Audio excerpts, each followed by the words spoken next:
Mary Catherine Ham, Brian Wilson, Brian Neiman, today's newsmakers, and you, the Morning Majority. 105.9 FM, AM 630. WMAL. 6:37 on the Morning Majority. Time to check in with our favorite Democrat. He always has something provocative to say that always stirs up members of the Morning Majority, and they feel like they need to weigh in. Lanny Davis is on the line today. Hello, Lanny.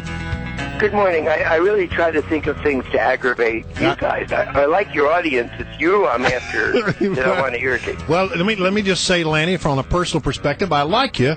In fact, I might even call you brother. I hope that's not offensive to you. It's in some circles, apparently, that you can't use that term. But brother, you're being successful, because I generally do get a little irritated with you. Not personally, but just some of your ideas. That's okay, as long as you don't call me sister. All right, so your president, yes, Brother Lanny, says that he has made all of the right decisions since becoming president. Actually, do we have? Can you pull that? Look that up for me while I'm talking. Here we go. He basically says that in all of the decisions he's had to make, without fail, he's made the correct one. Even though I believe that all the choices we've made have been the right ones, we're still going through difficult circumstances. All his choices have been the right ones. What do you think about it? Was that something he should have said, Lanny?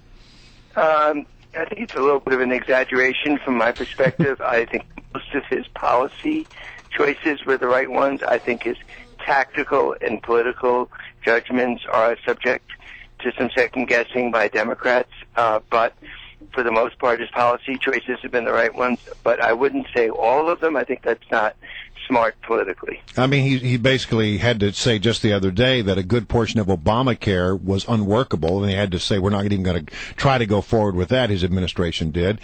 He talked about spending money on big projects that he later admitted were not quite as shovel-ready as he thought they should have been. We could talk about Solyndra, where $500 million was lost. So all those, I think many people could look at it and I think could arguably say those weren't the greatest decisions. I don't think he's going to be happy hearing that soundbite. First of all, one of the things that Barack Obama, so I think it was a mistake, if you want me to just say it outright. One of the things that Obama has going for him, which George Bush had going for him, used to warn fellow Democrats, don't estimate George Bush on this, is that Obama's a nice guy. People like him, even if they disagree with him. And that's shown in the polls that his popularity is much higher than his job approval. So he needs to keep that and not seem arrogant and supercilious and condescending and that sort of thing. He can easily be seen as, even though I don't think he is that way. So that comment contributes to a sense of, well, I'm kind of perfect and I did everything right. My son once said to me when I was doing some television defending Bill Clinton, once in a while, Dad, you can give up a little. You don't always have to defend everything. And I think that's a good piece of advice for President Obama. Lanny, I wonder what you think about this. Doug Schoen did some polling of the protesters in Zuccotti Park, found them to be pretty left of center, perhaps out of step with the rest of the country, and was discouraging Democrats from sort of getting too close to these guys. One of the results that was surprising, 31% said they would resort to violence to achieve their political ends, which I was not super excited about. What do you think about how close Democrats should get to this movement? Well, I don't think we should get close to them on policy because, as I read Doug Schoen, it really contributed some brand new research that nobody can dispute. Right. He took a cross-section of them, and their views on the issues are way out of the mainstream, even of the liberal Democratic Party. Indeed, they discourage people from voting and participating. Some of them do. I think we have to be careful about generalizing about all of them. But Doug Schoen has shown a cross-section, so we can generalize about the cross-section being way, way out of the mainstream of even the liberal Democratic Party. There are people so extreme that they are anti-Semitic, holding signs about the Jewish conspiracy. But I don't attribute those wackos, and they are extreme, hateful wackos, to the overall group that are to the left of the Democratic mainstream, but they still have a reasonable point of view that they are allowed to express. But really the same thing was done on the right by the Tea Party folks, and I did not like Democrats labeling them as measured by the most extreme signs, and we shouldn't do that among these people either. But the president has embraced this movement for the most part, and there are some people in the Democratic Party think he should have gone down and visit at least one of the protests. Do you think the president should actually go and visit and see him face to face? Well, he didn't do it, so there must have been a good reason. I would not advise that. But, the hypocrisy here is so enormous. Of course, you guys are never double standard. Never. Do you remember all of the praise of the Tea Party people by Eric Cantor? He never called any of those folks mobs.